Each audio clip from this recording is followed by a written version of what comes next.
Hey guys, welcome back to another episode of Music Den. I'm your host, Armando Venditti. Hoping you guys are having a great day. And above all else, that you're indeed looking after yourselves and one another. Today, ladies and gentlemen, Jim and Ken and I are back with an album spotlight on an album from a band that had a very short shelf life in terms of their existence. Uh, yeah, we are going to be putting a spotlight on Derek and the Dominos and their album Layla and other assorted love songs. Just a bit about Derek and the Dominos as I go to my notes here. They formed in the spring of 1970, and Ken, you can correct me if I'm wrong.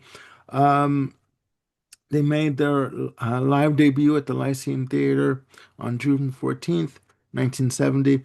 An influential band, again, very short-lived band, but a band that Eric Clapton was very proud to be a part of during their short life. The album Layla and Other Sort of Love Songs was released on November 9th, 1970 through Polydor, Atco, and RSO Records. Double release, 14 tracks. The album was recorded in various stages from the 28th of August to the 1st of October 1970. The album was produced by Tom Dowd and Derek and the Dominos, with some production done by Phil Spector in its initial stages for the one song Tell the Truth. The two singles that were released from Layla and Other Sort of Love Songs were Bell Bottom Blues and Layla. And the album has a whopping playing time of 76 minutes and 44 seconds, 14 tracks in total.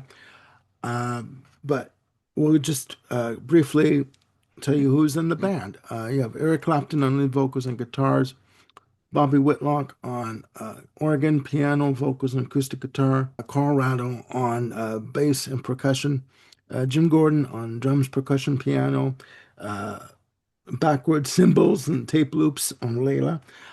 You also have occasional members, Dwayne Allman on guitars and Dave Mason on guitars. Dave Mason would go on to have a solo career. His most notable hit, We Just Disagree from 1977. But we'll get into more of a discussion on this album. I wanted to do this for a while, and Ken is a fan of this album. Uh, and so I'm going to throw the mic over to Ken and tell me a bit about your history with this release, because I know you wanted to talk about it for a while. Yeah, thank you. I'm not really quite sure when I first bought this album. I remember hearing Layla, the 45 version on the radio, which was drastically edited from the Yeah, album edit, of yeah. course. But considering, it's not a terrible edit, but it definitely caught my attention. Um, What was uh, it that caught your attention? Do you recall? First of all, is the guitar riff, Mm-hmm. Hmm. um, and the difference between um, the music from the verses to the chorus. I still think it's very interesting.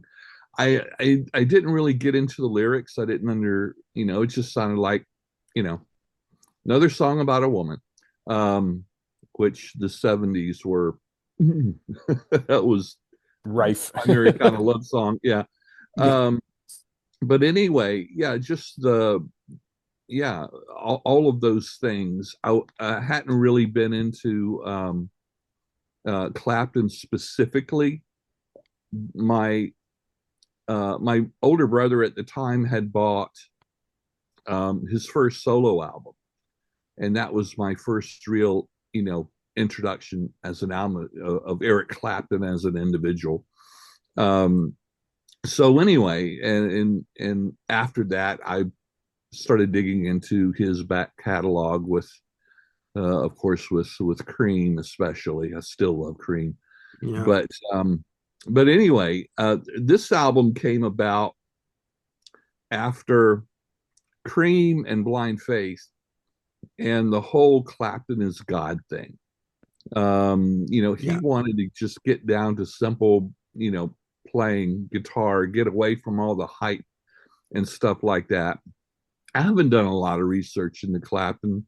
I've watched interviews, but mostly interviews of him later in life. He's has always struck me as kind of being an introvert. I just wanted to play guitar. You know, um, all the fame and all of that just seemed to me just really didn't matter to him. It was all about the music. And even watching videos of his performing, he's there's not a lot of visual frills and stuff like that. They stand there and they just play music, and he smiles. He's just having a great time. Um, no hype or anything like that. So anyway, so Derek and the Dominos came from, like I said, he wanted to kind of get back to his roots. That's one of the reasons I think that this album is very blues infused. Yeah. There is a strong um, feel of kind of a jam band feeling throughout this. Yeah. And especially if you dip into some of the extended versions of this album, they did a lot of jamming. Yeah. Armando, you mentioned that this was 76 minutes long or something like that, Yeah. an hour. 76:44. Yeah. Yeah, Yeah. that's just the original. Yeah. There have been, other than the vinyl releases, there have been at least 9 distinct releases on compact disc. Mm-hmm. There's the original, there's the 20th anniversary, a 40th anniversary, a 50th anniversary, and then a massive collection called the Layla Sessions that came out in 1990. Yeah. I That's remember almost seeing that set. Yeah. almost 4 hours long. Yeah. Three hours and 39 minutes. But and each of these anniversaries, it expand with primarily the jam tracks and everything. Tom Dowd was an incredible producer. He did a lot of work with Clapton and other artists at the time, especially with the rock and blues. Allman Brothers. Yeah, Allman Brothers especially. Um, I think one of the strengths of this, one thing I really like about it, for me, it's a strength anyway, is the contributions of Bobby Whitlock Mm-hmm. that Clapton knew from his Delaney and Bonnie days. Yeah. Whitlock's vocals are very good on this album to me, Yeah. and I think they really work well with Clapton's vocals. They work well together, yet they're very distinct, and it really does give that that blues feeling. I think Whitlock's vocals are even more jazz or blues infused than even Clapton's is. I Yeah. think he's got a bit of a stronger voice. Yeah. No, I just have a quote here from Clapton about these sessions and about the people he worked with. And I quote, I was in absolute awe of all these people. All we did was jam, jam, and jam. Night became day and day became night. And it felt just so good to me to stay that way. And he says that he had never felt so free before, Yeah, other than being in that format. yeah, Right. And it's worth to note that Eric Clapton is the sole surviving member of Derek and the Dominos. Bobby Whitlock passed away in 2025. Rest in peace, Bobby Whitlock. Um, but yeah, no, sorry. I just wanted to interject no, that no, quote. that's Um, fine. but It's an album that's very much of its time. yeah, With the whole you know jamming and stuff like that that fit in 1970. To me, that doesn't mean that it's locked within its time. Right. Uh, you know, Hmm. Clapton has always been a very, very strong supporter of the blues. I mean, not. I don't find a lot of his solo writing on or his songwriting on the solo albums is very mixed for me. Yeah. Uh, Okay. but I think and most of these songs are co-written by Clapton and Whitlock, and Hmm. um, I think Whitlock really um, I don't know if he brought something out in Clapton's writing, or it just they were just very in tune with one another when they were Hmm. writing the songs. And we haven't even started talking about, the lyric content and the background Wow. Yeah. I of mean, what was going Yeah. on. I Hey, Yeah, mean, before we kind of dive into that, I want to throw a couple more notes out there related please. to how they got here. I mean, you're right in saying that this band, Rattle Gordon and Whitlock and Clapton sort of came together through their meeting on the Delaney and Bonnie and Friends tour. They also ended up doing some work together for in different bits and pieces here and there on George Harrison's All Things Must Pass. In yeah. fact, the Apple Jam third LP, a lot of that is, Derek and the Dominos plus George Harrison and, Hmm. whoever else was sort of, part and parcel of the thing there. And I think just in doing my little bit of research here, yeah, Clapton really sort of met with as he formed these relationships, they were organic. They weren't really forced. They came together and they really were able to sort of find those simpatico, Yeah, influences and ways of working with one another. And I think Hmm. it did them well. Before they ended up kind of going to the US and recording the album with Dowd, they actually did do a, they did some sessions with Phil Spector, and you kind of talked about that, Armando. Those actually came out as a single, Yeah. and they were quickly withdrawn though by Clapton because Yeah. Spector kind of had his wall of sound touch on him, and the that was not the vibe that the band was going for. Yeah. Um, Yeah. if I recall correctly, the one song that they re-recorded for the Layla album was completely re-recorded. So I yeah, think the Spectre stuff may exist on either some of the giant Layla collections that are out there, Yeah. or just in various bootlegs and stuff. But I think that's a part of their catalog that they just want to go, yeah, we don't yeah, really want to talk about that very much. yeah. Yeah. No, no. I It's a good mean, point.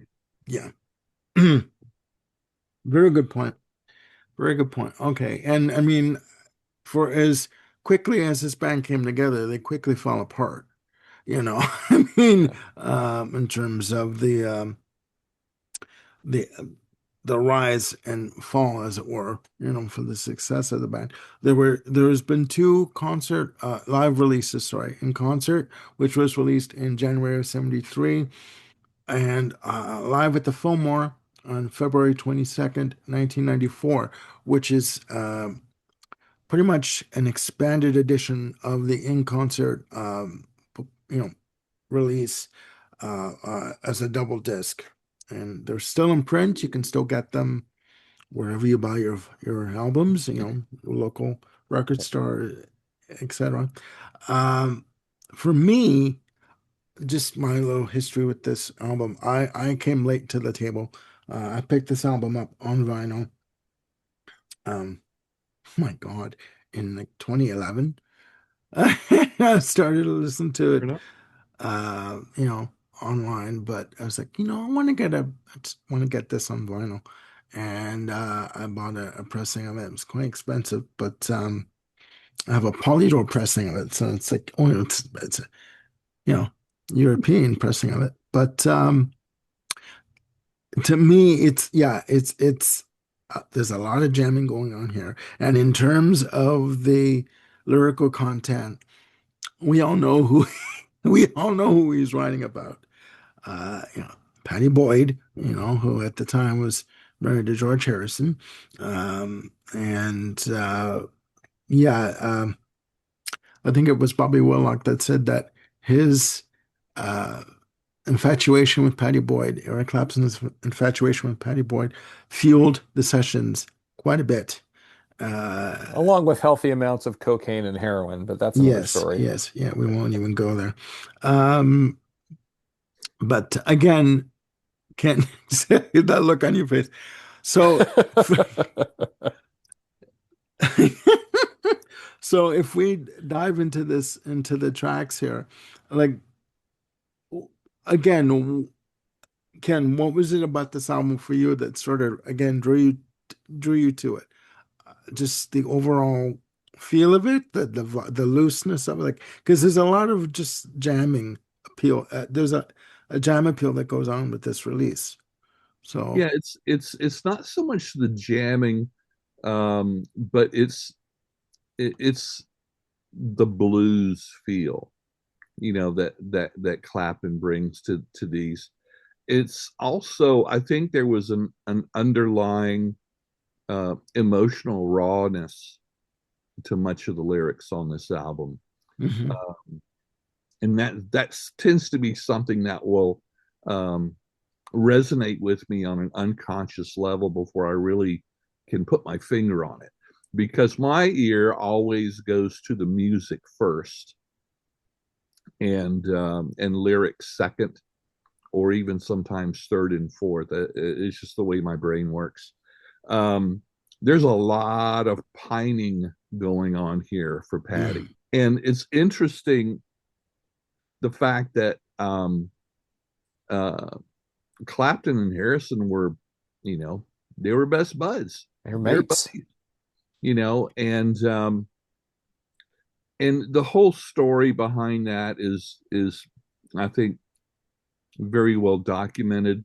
yeah, But it's really, I find it very sad that eventually Boyd did leave Harrison for Clapton.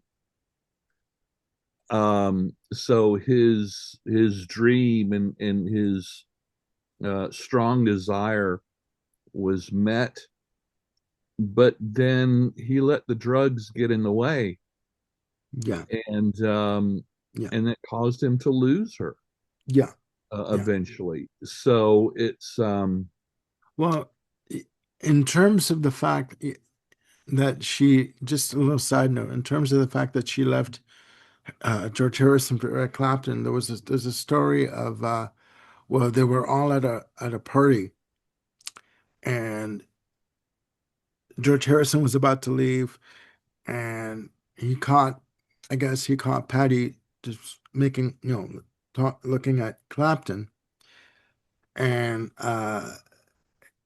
Harrison just said, "Are you gonna go with him, or are you coming with me? What are you gonna do? Make up your mind now." And she went with Harrison. So yeah, there was a lot of tension, out of that. Yeah.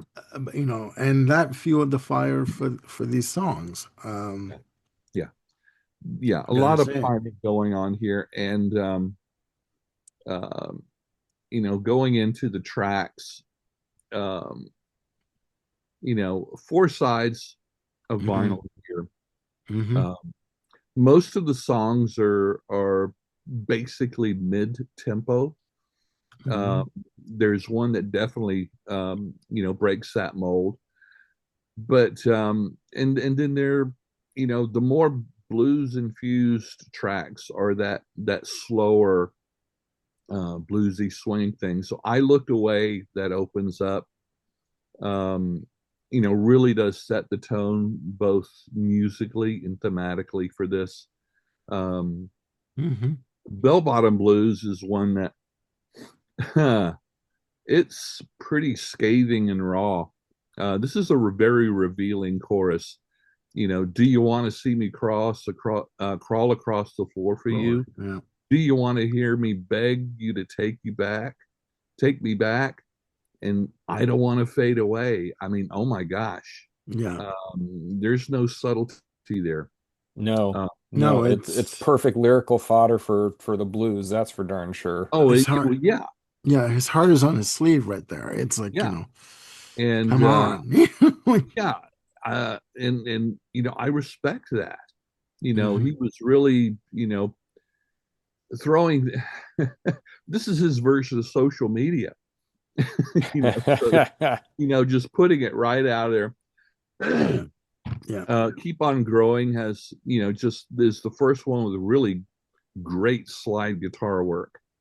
Um, yeah, and the title kind of says it all. He's trying to move on. I don't know um, uh, how much of the theme of these songs would include the substances that he was using at the time. Oh There's a good boy. chance that the substances might be the reason for him being so blatantly honest, you Could know, be. in the Yeah, lyrics. yeah, Uh, Well, it in the certainly side, fueled, sure. Clapton and Allman playing together. I mean, Oh good yeah, Lord. I I know. the I'm struggling to kind of think of aside from say Allman Brothers at the Fillmore East, a twin guitar album that is just this locked in and incendiary. yeah, Oh sure. I mean, yeah, I'm gonna say my knowledge of the metal genre where you've got two guitars kind of doing their thing is a little lax. So yeah, maybe Armando, you know of a couple that are, of this ilk, but to me, this is kind of like the pinnacle. And I think, Bell Bottom Blues is a great way to do that. Just to hear them wailing in the pre-chorus is just, it's they're echoing the heartache in the lyrics and how they're playing, just with those wailing, yeah. riffs. Yeah, and I'm just gonna note here that although he wasn't an official member of the band, Dwayne Allman played on a majority of this album. Um, and he did appear with them twice live on stage, two Yep. performances. So, but yeah, no, the playing on this album in terms of the soloing is just like at times blistering. It's just unrelenting. And again, even though they weren't going for that Phil Spector wall of sound, they accomplished that with regards to the solo work that they did on this album. It was just like Yeah. en masse. It was just like Yeah. it hits you right in the ribs. Yeah. Boom. Like, Yeah. and it's intense. It's intense, but Yeah. And just like in Allman Brothers band, for a lot or from in my experience, most Southern rock bands do use at least two lead guitar players, hmm Hmm. sometimes even three, or I've the been third yeah. strictly rhythm. So that was yeah, it was kind of part and partial for that. But yeah, Clapton. Um, in the side one goes into one of the covers from Jimmy Cox from 1923. Nobody knows you when you're down and out. So it may not have been written by Clapton and Whitlock, but it sure does fit the tone and the feel of the rest of the Yeah. Yeah, album definitely. thematically. So and just really good. And Clapton's in addition to his guitar playing, he's really cutting loose vocally too. This is some of his most expressive singing. He's definitely not phoning this in on any level.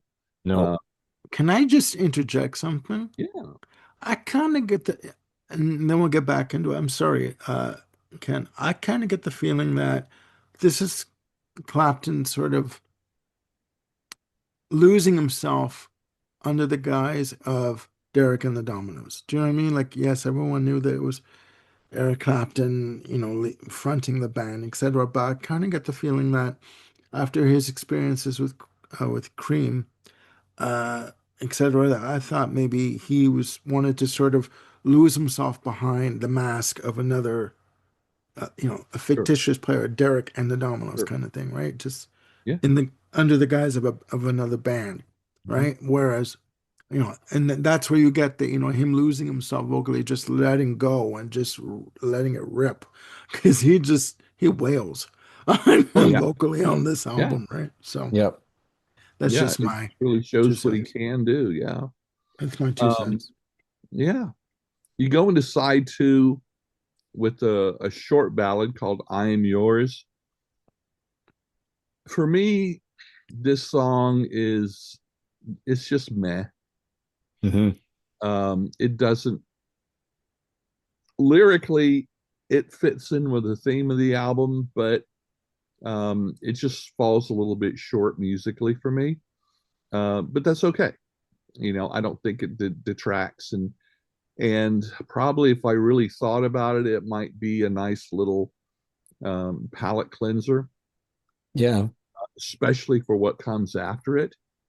Um, the song "Any Day," wow, incredibly powerful song, Hmm. scathing slide guitar work, and oh, that strong B3 organ, backing everything up, drums, bass.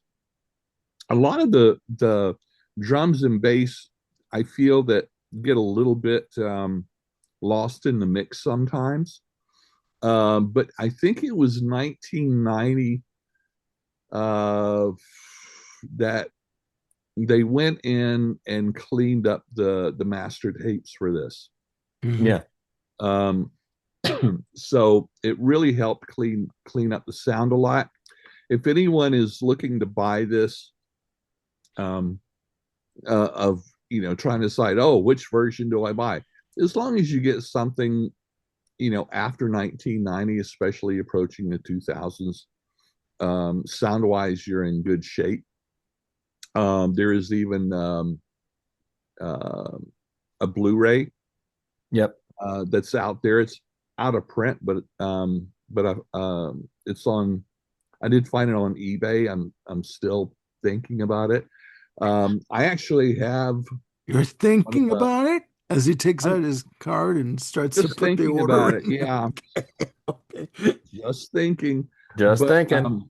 Yeah. I know I have one of the high definition CDs. I wanted to kind of compare that to the regular CD, but it's I don't know, it's misplaced somewhere. It's misshelved. But I remember Well, it it's being right behind you. I can see it next to the wooden hand that's over that's it. your Okay. shoulder there. So yeah, any day, just one of the standout songs in this album. And here again, vocally, both Clapton and Whitlock just really they bring it. They bring it Hmm. all the way for this. Hmm. Goes into Key to the Highway, which is a long time Clapton blues favorite. He's recorded and performed Key to the Highway. I think he's still doing it to this day. If I'm not mistaken, he recorded it with Cream, of course, here in several other versions, bands, and whatever. So that's not, yeah, it's just a standard that just fits in well, and one of my favorite versions of this song. Um, If I'm not mistaken, I mean, yeah, this is, getting close to 10 minutes. And again, it seems like it was a single take effort of yes, just them being on fire and Yeah. going for it. Kind of, if my notes are correct here from what I read and what I recall, it was unplanned. I think there was some other band who was doing this song in another studio. Um, and I think they just kind of wanted to do their take on it. Again, I might be yeah, mistaken. I might be confusing this with another one, Yeah. but several times when Dwayne is doing his thing, you can hear Eric just going, "Whoa!" yeah, You know, it's, and that frankly, that's about the only place that I can tell who is doing what, because I already know that Dwayne was playing up here, but Eric was inspired to kind of get up there as And well. They there were definitely had the you Mutual you Admiration Society. you do get a sense there was a good dose of healthy competition between the two of them. As much as they got on well, as friends, and they got on quite well quickly, really quickly. That you do get a sense of a good dose of healthy competition between the two of them, and not that necessarily try to outdo one another, but it was almost a sense of let's see what we can come up with together, right? You start and then I'll follow, either or, like either one of them, and let's see where we can meet up together and just bring this to fruition, you know, see what this where this can go. So Well, it's inspirational, is what it is. yeah, yeah. I remember in college, um, there was a woman that is a soprano that was a year ahead of me in college, but Hmm. she was very shy and very humble. I remember after her senior recital, which blew everyone's socks off, standing in line at the reception line, people were going by and congratulating her and telling her how wonderful it was, and she was feeling very, very uncomfortable with all the compliments. And when I got there, Hmm. I just simply said, I said, Charlotte, I said, you made me want to sing. And her face just lit up because she could relate to that, whether it be musicians. I've heard it said a lot of actors, when you put two really good actors together, they bring out the best in one another. And that's Yeah, Hmm. definitely the case in music. Um, my favorite experiences playing music is when I was working with someone that was really good, especially if they were better than me because they brought yeah, out, yeah. No, and because I think they just inspired one another so much. Uh, it's just a little side note. It's funny that you say actors that when they get together, two actors get together, they sort of bring the best out of one another. I have an example in my head about an actor that would do that on screen, but I mean, I'll talk to you about that. We'll talk about that off camera. Um, well, no, Dame Maggie Smith. Little side note, Dame Maggie Smith. When you see her in, for example, Downton Abbey, which I just finished watching the series, she just brought everything to the character that she played, and she just filled it with this breath of like just of confidence and you know um, just wonderment. It was just wonderful to watch her in that character, and just the way she just filled the screen. So with these two, guitars, Eric Clapton and Duane Allman, I mean, you can just imagine, the again healthy competition that was going on between the two of them, right? So. Yeah, and I think, just to kind of comment a little bit more on that, one of the things that I read prepping for this episode was kind of the first meeting that they had together. And this was, Tom Dowd was going in to produce the session. And he's like, "Hey, the Allman Brothers are playing in town tonight. Do you want to go see?" And Eric's like, "Do I want to go see the band? No, I want to go see Dwayne. I want to see him." And so Dowd arranges for the whole Derek and the Dominos band to attend the show. They're like in there's a front row, but they're actually sitting sort of in between where the rows end and the stage. So they're like sitting about as close as you could get. And there's a story that Dwayne has told, and Dickie Betts as well, where Dwayne started into one of his solos early on in Yeah. the show, and he looks down and he sees Eric Clapton's face and he freezes. He just Mhm. absolutely freezes, and Yeah. Dickie needs to kind of Yeah. step in and take on the solo, and Dickie's giving him the eye of like, what happened, what's going on, and What's wrong? Yeah. Derek's like, look down, and Dickie looks down, he sees Clapton, and then he has to turn his back to the crowd because he's completely freaked out that Eric Clapton is watching him play. Yeah. So that, and I think so. I have no idea if there was sort of a um, I think it said, good-natured one-upsmanship yeah, yeah. that was going on between them, but there was definitely this huge respect that they had for one another. And But after that show, sorry, yeah. one more thing, Armando. One No, after that sorry. show is when My apologies. they brought Dwayne came into the studio and started hanging out, and that's where he and Clapton were just inseparable after that. Brothers from a Different Mother. They just played and played and played and played, and Yeah. Yeah. I just think it's like it was a sense of wonderment between them, right? Um, and again, mutual admiration. And again, a very good dose of healthy competition between the two of them. Oh, you can do that? Well, let's see try this. Oh, okay. Well, all right. You yeah, got the take yet? I was like, you know, Well, it's a similar it's story like, of when Clapton and Townsend went to see Jimi Hendrix. oh yeah. You know, The story is that uh Clapton, a little side note, ladies and gentlemen, yet again, we're famous for these. The story of Townsend calling up Clapton saying, let's go to the movies, right? And they've never met before. So they're sitting in the theater, right? The movie starts, and then Townsend leans into Clapton and is like, look, there's this new guy in town. He's playing. His name is Jimi Hendrix. We're in trouble. We need to go check him out. We need to, and Clapton's like, the hell are you doing? Like, it's like, I'm not like that. Like, what do you want from me? Kind of thing. And he's like, no, no, no, no, no. This guy, Jimi Hendrix, we need to go check him out because he's creating some waves here.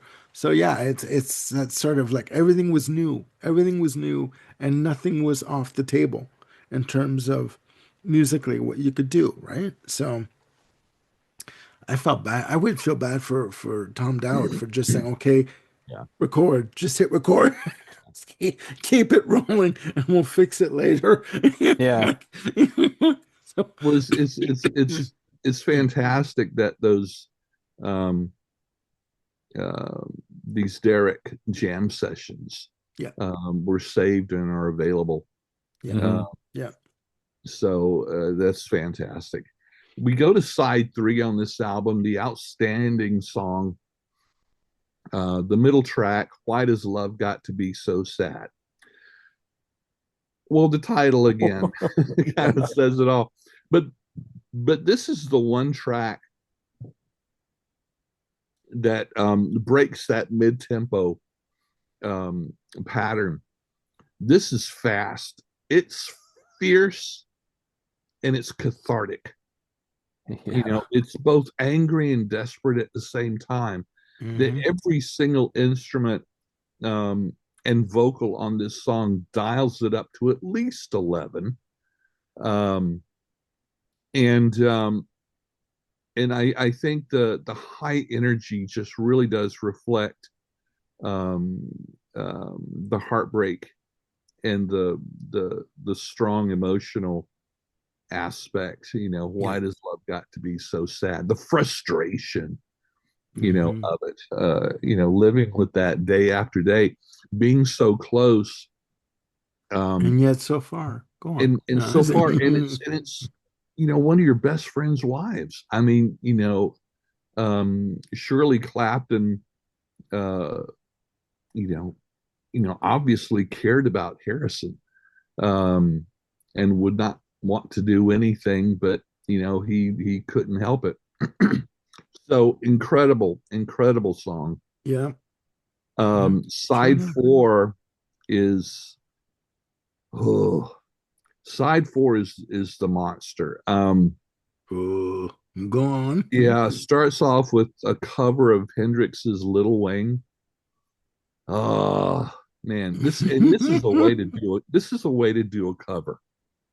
Um, Yeah, they abandoned that guitar intro that Hendrix did, and put on their own little rhythmic um, um, pattern, so to speak, uh, hmm opener to the song, and then when it gets into the song, it still keeps that tempo that Hendrix did, but it's broadened as far as instrumentally and those guitar parts, and there again, powerful vocals, um, and this song has been. It's interesting to go on some of the streaming services or YouTube.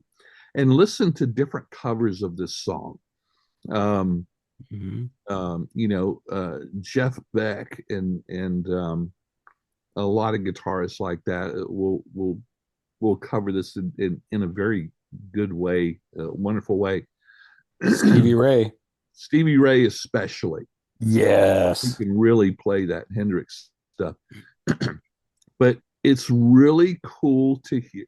There's a wonderful cover by the Coors, if you're familiar with the band. Really? They Good. take a completely different attitude towards it. Good Lord. Um, oh, it's so nice. It's Have to very check that out. sweet. It's not a hard rocker. It's very sweet. The Coors are just a wonderful band. But yeah, this is one of the most popular songs off this album. Showing that homage to Hendrix Yeah. by doing this. Um, the and then of course on this side is the title track, Layla. Album version is 7 minutes and 4 seconds long. The single was 2 minutes and 43. How do you do that? But if you've only heard the single, okay. Yeah, yeah. I mean, in my notes I have here for Layla. First of all, there's another track prior to that. It's too late. Yep. Track two, but then you go into Layla, which, if you think about it, between Bell Bottom Blues, track two, and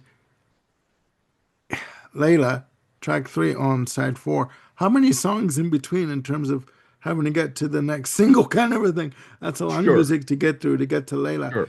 In my notes, I'm here for Layla, AM/FM Platinum, very iconic. I mean, I, in the 90s, ladies and gentlemen, there used to be a lot of 70s compilations, a lot of stuff from Time Life, box sets that came out. And KTEL. no, K-Tel was folded by then, uh, by 83.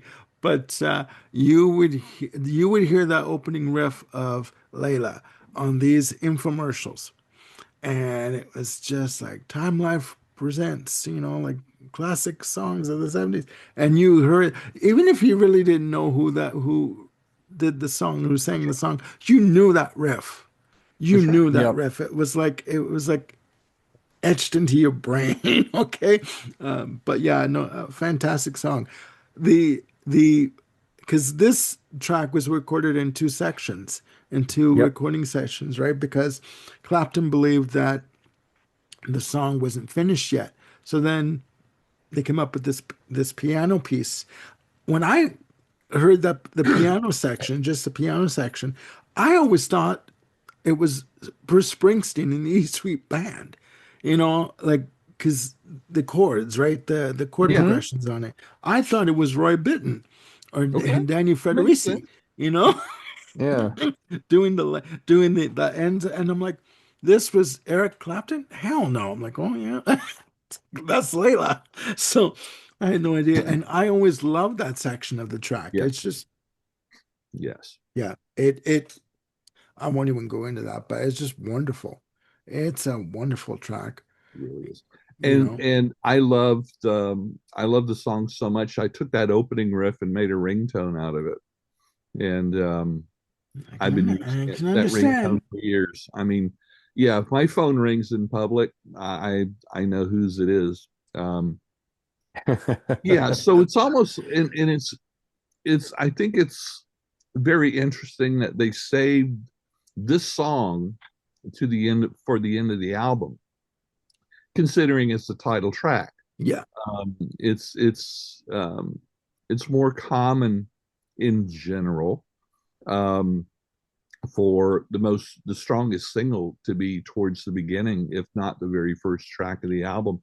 yeah, and record companies sometimes would put would I would imagine they'd put, they'd sequence the album where that they want the person buying the record to listen to the entire album leading up to, Yes, the single kind of thing, right? yes, But yeah. yeah, I get that. I get that. Here again, the lyrics. You got me on my knees. I'm begging, darling, please. Um, Darling, won't you ease my worried mind? Yeah, it's like, yeah, Yeah. it's oh, just really, but I find that in there's mixed um, stories, but in general, that piano coda at the end is credited to Jim Gordon. yeah. There are other versions of that, but for Yeah, the Rita sake of my Coolidge apparently says she Rita has a Coolidge, really yeah, huge hand in yeah, writing that, creating that with Gordon. yeah, Yeah, yeah, uncredited to Rita Coolidge. Yeah, yeah. she But to gets. me, this gives the song thematically a sense of resolution. After the angst and thing, all of that, it's just like taking a deep breath and just Hmm. trying to, I don't know if you want to say, you know, well, acceptance maybe, Yeah. of what Resignate, reality is. resignation kind of thing, Yeah, like yeah, resigning yeah. yourself. Hmm. Yeah. And it's and then that's not the last track. The last track is this small song, um, a Whitlock track called Or Plant entry in the Seed in the garden. Garden. Yeah. Yeah. Supposedly, the band recorded this sitting around a single microphone, Yep. recorded it that way. Just sat Mhm. in a circle. Yep. Yeah, it has a strong feel of calm acceptance, if I may repeat myself again. Um, um, it seems a little bit odd sometimes that this is the closing of the album musically, but there's a sequence to this song, and I subscribe somewhat to this theory. There is a progression based on the sequence of the album. There is progression. There's hope, then longing, frustration, obsession, exhaustion, which is the Layla part, and then Hmm. acceptance. So it's Yeah. it's it's a sequence of emotions um, um, that I don't know if this was conscious, if they did this intentionally, or if they just thought this is the best way that the songs flowed from one to another. Because on second track on side four that Armando you mentioned, I didn't. It's Too Late, which is a Chuck Willis cover from 1956. It's almost a doo-wop song. It's definitely has that 50s old time feel, which breaks musically the pattern for most of the other songs. But Hmm. here again, is this maybe a little bit of a palate cleanser before they go into Layla, which is so blistering? Don't know. Maybe a very good choice. Just the same way that I said about the track on side two, I Am Yours. Uh, Yeah. so so even those two tracks that for me are the weakest on the albums, I think that they may serve a specific purpose for this long, as you would say, Armando, journey throughout this whole emotional experience, and not Mm. just musical. I think this album deserves consideration more theme wise, or at least as much theme wise as musically. Um, and So, hey, there's no other, better argument for this being maybe not a concept album, but a very strongly themed album. You see, I didn't even think of it that way, but the way you put it, I think you may be right. That Um, the album, the tracks could have been sequenced in such a way that you go on an emotional musical journey, sure. you know? Um, Yeah. Like I say, I think um, it may be on a very subconscious level, but like I Hmm. said, I think that's really what how a lot of this album affected me, and I just never thought about it until I just really sat down and looked at the songs individually and the progression that the songs take. Um, I tip my hat. Um, Clapton is one of my favorite guitarists, but I Mhm. really tip my hat to him, whether it was conscious or whether it was the organic substances. He bared his soul on this album, and Mhm. I can't even imagine what it would have been like um, for Patty Boyd to hear this album when it came out. So much less Yeah, Harrison's. yeah. There was a But lot. Harrison knew. There was a Harrison lot. knew what There was was a right. lot going on. Though he knew. Oh, sure. Harrison knew. George Harrison knew that Yeah. there were feelings there, and from people like Bobby Whitlock, who said Harrison didn't care Yeah. that they wanted that he wanted to be with Patty Boyd. According to Whitlock, but Harrison didn't give a shit, quote unquote. Yeah. You know, if you read the information, that one quote I said that when they were at that party, all Harrison said was, "Are you going to come with me? Or are you going to go with him? Make up Yeah. your mind right now. Yeah. Let's go." Yeah. And it was like, "Oh, okay, you're going to go with him. Oh, moving on." Yeah. It's like, okay, you know. Yeah. But their friendships remained intact, and It did. Sure. it's got to be said too after this release and the tour. And I failed to mention this at the beginning of the episode. This album achieved platinum status in the UK and gold status in North America, and to much frustration on the part of Tom Dowd, he was frustrated that this album didn't get more recognition than he believed deserved upon initial release. Yeah. But yeah, it's I. But for me, I'm gonna get blasted for this. I usually am. I get blasted for that. But I do kind of feel that there's maybe oh God, maybe too much jamming going on. Like maybe it's like maybe too slightly, but okay, start sending out your hate comments right now, ladies and gentlemen. But no, it is a good album. It is a good album. It's long. It's very ambitious to release a double album of yes, Eric Clapton was well known, but to do something like this with a band that was pretty much untested in terms of the road legs, I mean, it's pretty ambitious to do something like this. Yep. Exactly.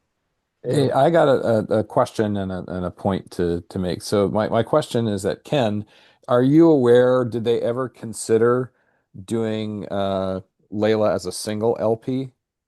Was there ever a master of that produced?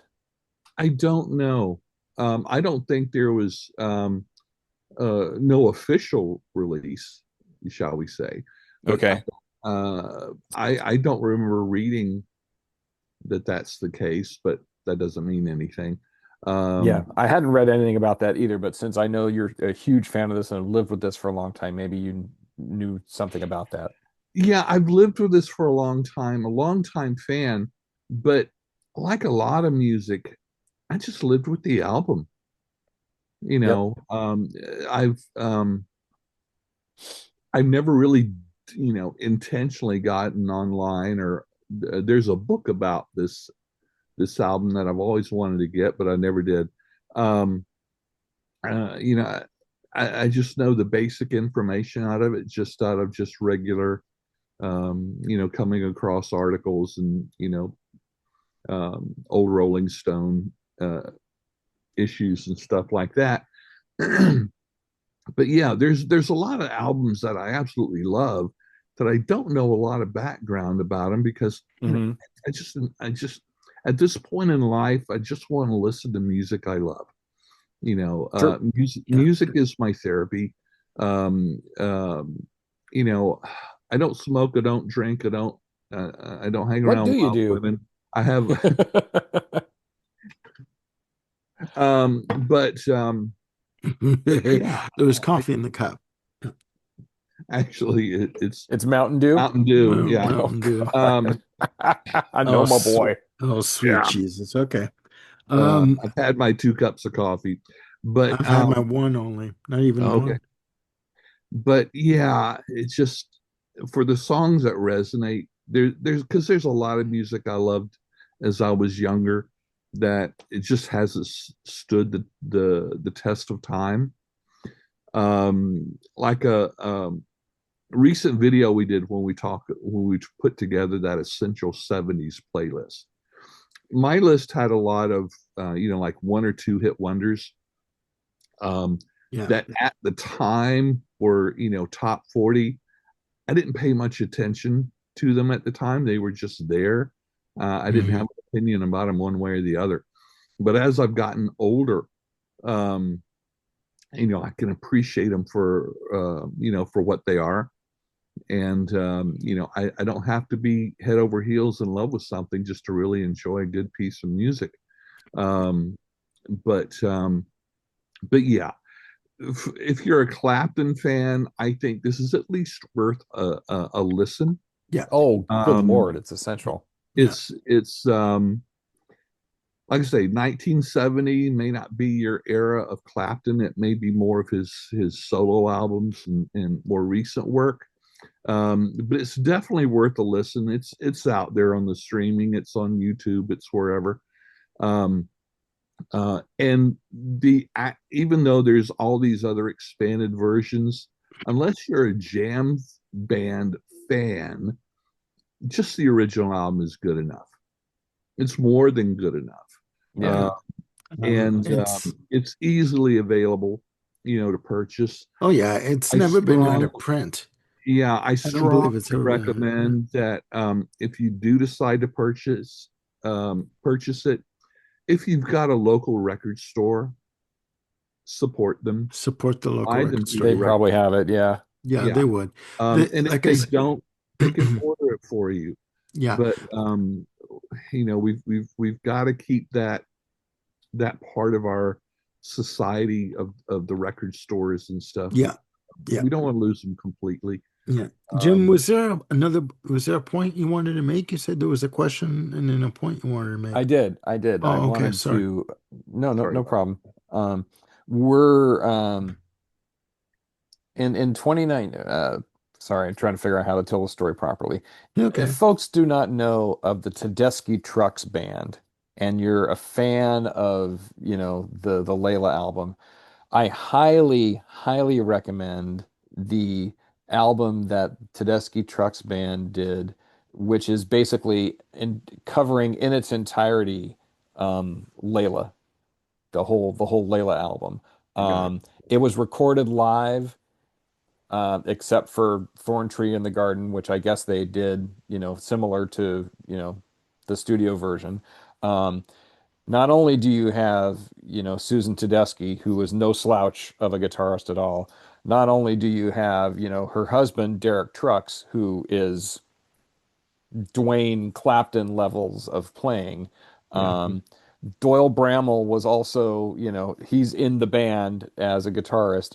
And for this gig, recorded at the Locken Festival in Virginia, they brought in Trey Anastasio from Fish, and he basically sat in the entire night. I think he does some vocals here and there, but it's the much in the way that Clapton and Dwayne kind of form the guts of what make the Layla album so musically incendiary.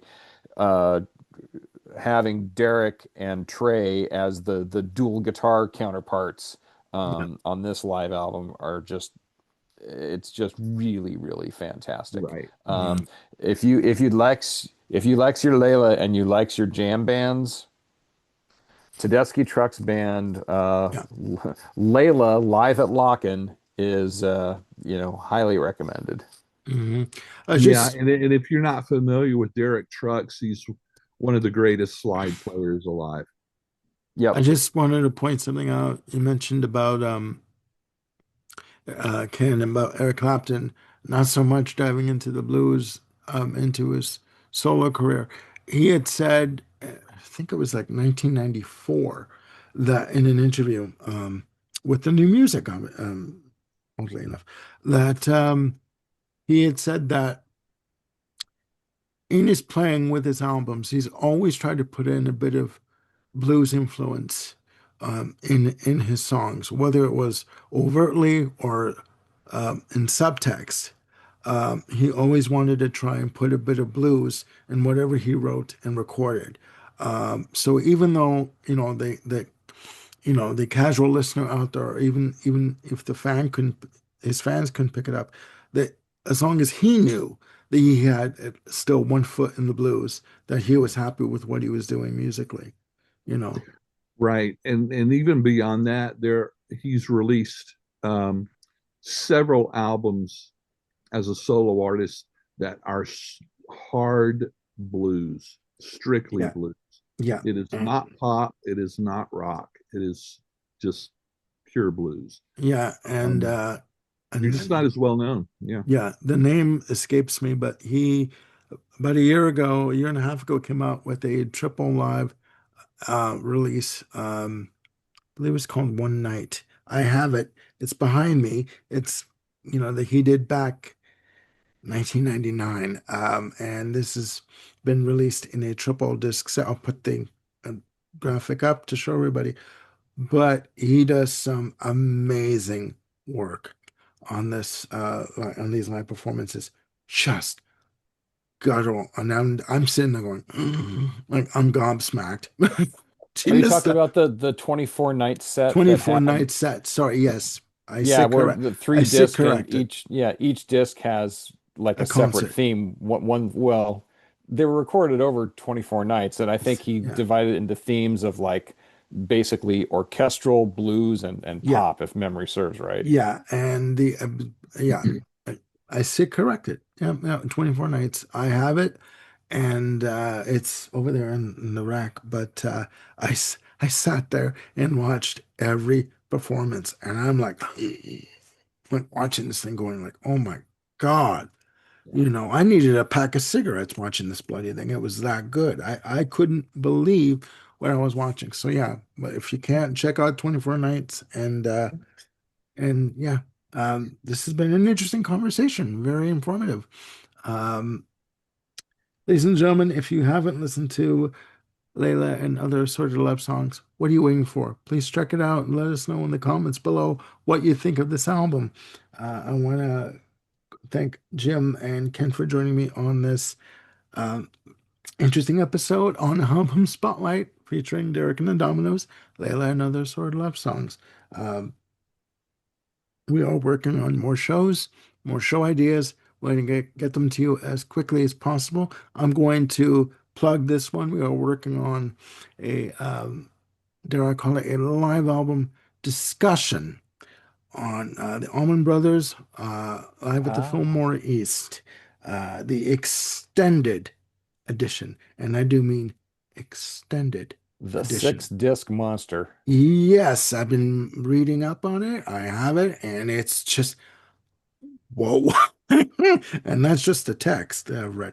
I'm going to tackle that this week, and we're going to bring it to you as quickly as we possibly can. It is a massive set. I was able to get my copy of the six disc set through Mercury Records as an import from Japan. And this is a massive concert, legendary show at the Fillmore East in New York. And we're going to bring that to you as quickly as we possibly can. Ladies and gentlemen, please look after yourselves and one another. Click like and subscribe, and do hit the notification bell to keep yourselves on top of any new content we've got coming up. And we'll see you soon on the Music Den. All right, look after yourselves. Bye for now.